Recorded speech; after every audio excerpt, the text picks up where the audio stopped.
Bulldozer कार्रवाई पर supreme court में सुनवाई के दौरान अदालत ने कहा है कि किसी भी शख्स के खिलाफ बुलडोजर कार्रवाई नहीं की जा सकती, चाहे वो मुलजिम ही क्यों न हो।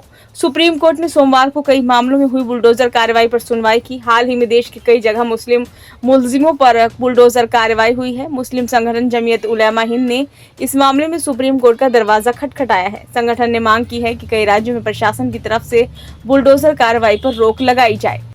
अर्जी पर सुनवाई करते हुए सुप्रीम कोर्ट के जज जस्टिस बी.आर. गवई ने कहा कि अगर कोई शख्स सिर्फ मुलजिम है तो उसका घर कैसे गिराया जा सकता है। अगर वो मुलजिम है तो भी उसका घर नहीं गिराया जा सकता है। यहाँ तक कि SCCBR को बताने के बाद भी कि रवैये में कोई बदलाव नहीं दिखता। Justice KV. विश्वनाथ ने कहा कि किसी को भी खामियों का फायदा नहीं उठाना चाहिए। उन्होंने कहा कि पिता का बेटा भले ही अड़ियल हो, लेकिन अगर इस आधार पर घर गिरा दिया जाए तो ये सही तरीका नहीं है। हालांकि सुप्रीम कोर्ट ने ये साफ किया कि वो किसी भी गैर कानूनी ढांचे को संरक्षण नहीं देगा। जमीयत उलेमा हिंद ने अपनी मर्जी के जरिए सुप्रीम कोर्ट से आरोपियों के घरों पर सरकारी बुलडोजर चलाने पर रोक लगाने की गुहार लगाई थी। देश के कई राज्यों में प्रचलित बुलडोजर जस्टिस की सरकारी प्रवृत्ति पर रोक लगाने के लिए सुप्रीम कोर्ट में दाखिल अर्जी पर आज यानी 2 सितंबर को सुनवाई हुई। इस अर्जी में हाल ही में मध्य प्रदेश, राजस्थान और यूपी में बुलडोजर चलाने की घटनाओं का हवाला दिया गया था।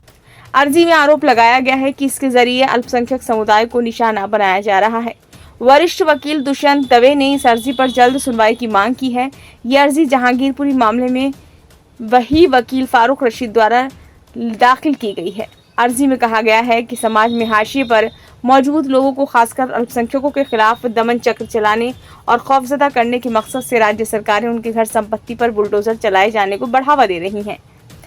एमनेस्टी इंटरनेशनल की रिपोर्ट चौंकाने वाली। शासन और प्रशासन पीड़ितों को अपने बचाव के लिए कानूनी उपाय करने का मौका ही नहीं देते। उससे पहले ही अपराध के आरोप में कानूनी प्रक्रिया को प्रतीक्षा किए बगैर फौरन सजा देने के लिए बुलडोजर चलवा देते हैं। हाल ही में एमनेस्टी इंटरनेशनल की इस साल फरवरी में जारी रिपोर्ट में अप्रैल 2022 से जून के बीच दिल्ली, असम, गुजरात, मध्य प्रदेश और यूपी में हुई सांप्रदायिक हिंसा की घटनाओं के बाद बुलडोजर चलवाकर 128 संपत्ति ढहा दी गई। ब्यूरो रिपोर्ट, नई दिल्ली।